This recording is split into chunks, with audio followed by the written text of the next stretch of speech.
Howdy's guys, it's your captain here, Holt Hauser, recording for Murphy's Vault CCGs, and today we're going to be doing a modern competitive league with a new deck I've been working on, actually. I like to call it Blue and Taxes.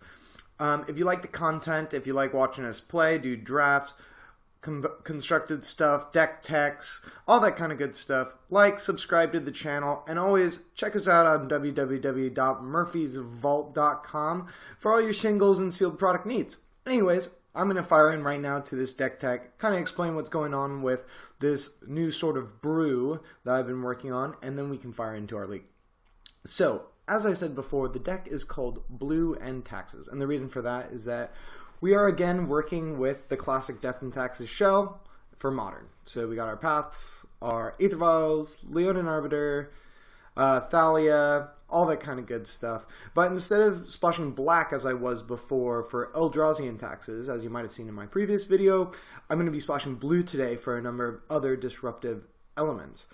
The reason why I think it's important to say that I kind of been moving away from Eldrazi Taxes and exploring other options is because with Fatal Push now in the format and all these sort of Death Shadow, Tarmogoyf, and Grixis decks, the matchups are getting worse and worse, as it were. So I figured I'd try and explore new elements that I could get a better advantage over the decks that want to control the board than land one big creature. And I figured the best way to do that, or at least something to explore, would be trying to out-tempo them. So I've actually seen versions of this sort of shell used in other places, you know, browsing some forums and things like that. A number of other players have explored this. I am not absolutely trailblazing it here. So you might have seen this deck maybe called Tempo and Taxes. I've also seen some cool builds by Death and Cat Makes, who is a big Death and Taxes player online, making some builds with Trophy Mage and the swords. But for now, the main elements that I'm splashing blue for are Meddling Mage, which is a 2/2 that is, I feel like the skill ceiling is so high on this card. So you play it. Once you play it, no one can cast the card that you name with it. So it works sort of like Pithing Needle or Phyrexian Revoker.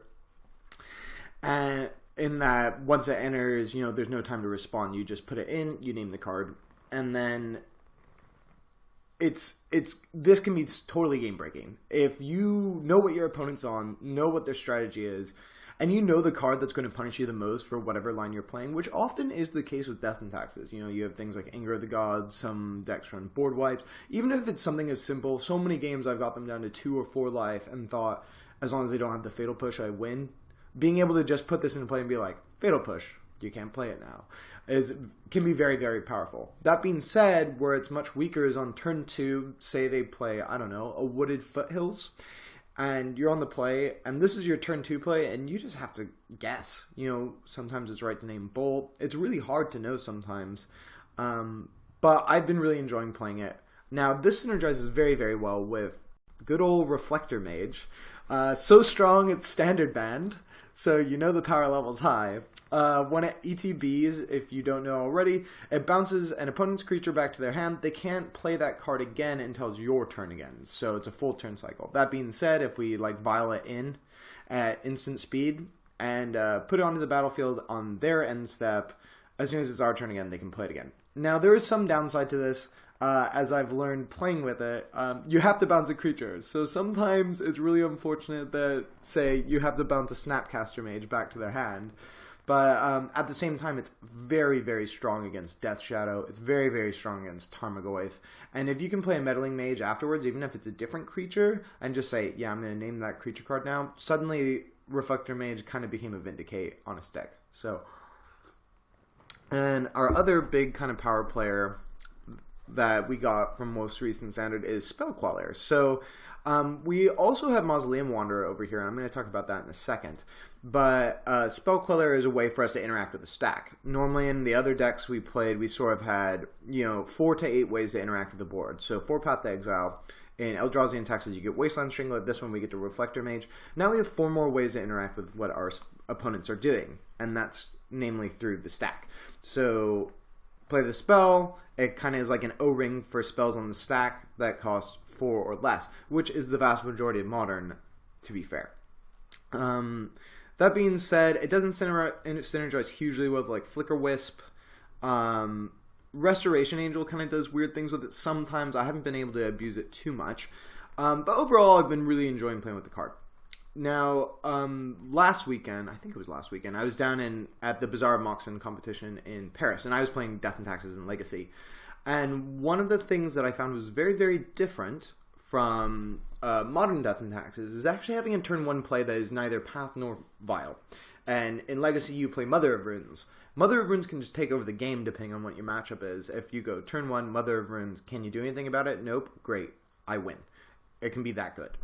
And what I realized was that our disruptive elements in Modern, you get Thalia, Leonin Arbiter, sometimes they're a bit weak because you play on turn 2, and then they just go, okay, Bolt, I'll fetch now that you have the Arbiter down, or whatever it may be. Or Thalia just eats a Bolt on your end step and goes away.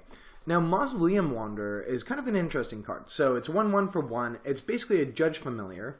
So you can sack it to Force Spike a... what's it called? Instant or sorcery spell, but it gets a little bit of added synergy from Spell Queller because it gets pumped whenever a spirit ETBs, and then the Force Spike becomes, a Spell Pierce or something to that effect. So it counters it equal to its power. Now, if you play Mausoleum Wanderer turn 1, you can have the funny thing where they want to bolt Thalia, and they go, oh, well, I can't really. So does that mean I just wait? Do I have to do it on my next turn? It can be even better with Leonin Arbiter, where they go, okay, I want to bolt Leonin Arbiter, and you go, cool, counter it? And they're like, well, I'll play a fetch land now. Pass. It can be so powerful just to protect our stuff on turn 2, as well as with Aether Vial. If the Aether Vial is on 1, sometimes you just have Force Spike sitting underneath the Aether Vial, which can get some really awesome gotcha moments. At the top of the curve, instead of Thought Knot Seer, since we're not using the Eldrazi package, we have Resto Angel. It's just a good threat, synergizes well, flickers things, can do broken stuff like Flicker Wisp does. And, it's just an all-around a good card. 3/4 flyer, doesn't die to Bolt. With Flash.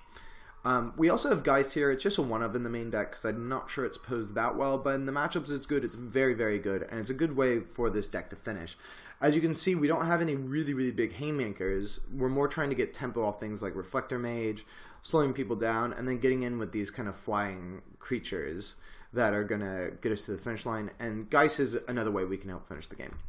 Now, for our land base, it's a lot of non-basic still, so we're still a bit vulnerable to Blood Moon, but you want to make sure you hit all your mana on time. So we're running Adakar Wastes, which is the blue-white pain land, Celestial Colonnade, possibly the best creature land in the game, and it's actually very good when you flood out. One of the unfortunate part about Death and Taxes is when you draw too many lands, you kind of just die.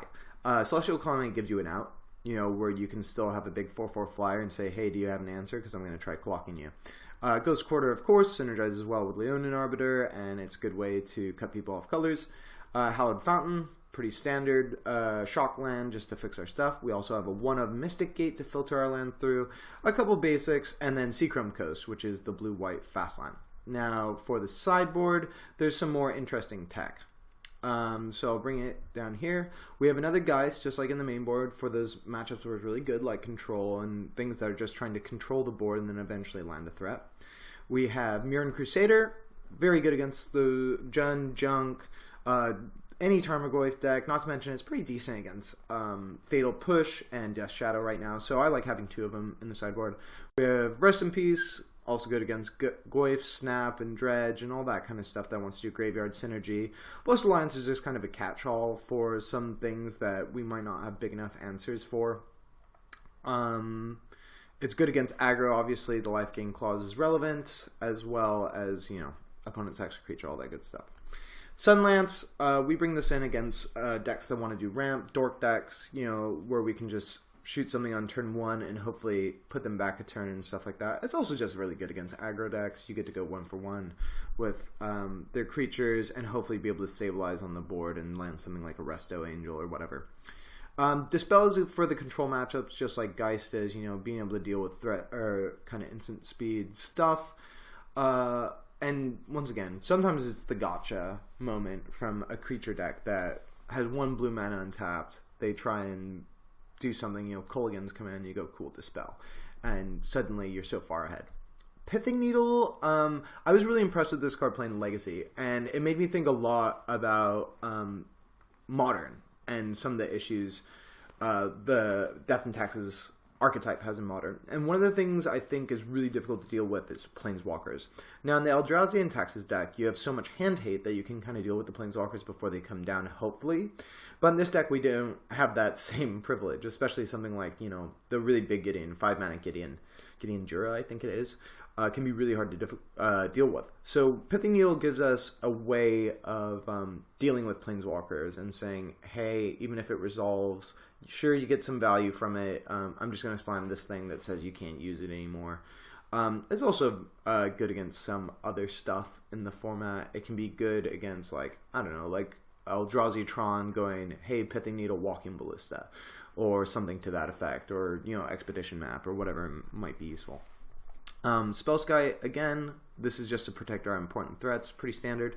And then the spice, bringing the spice, I'm all about this spice. We have Ephora, God of the Polis. So she's one of the Theros gods, so she's 4 mana, legendary, enchantment creature god. She only is a 6/5 indestructible creature when you have 7 devotion to blue or white. And at the beginning of each upkeep, if you had another creature ETB under your control, draw a card.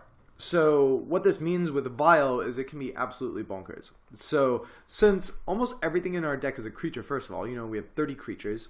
When we get to the late game, you're going to be drawing a card most likely on every one of your turns unless you draw a land.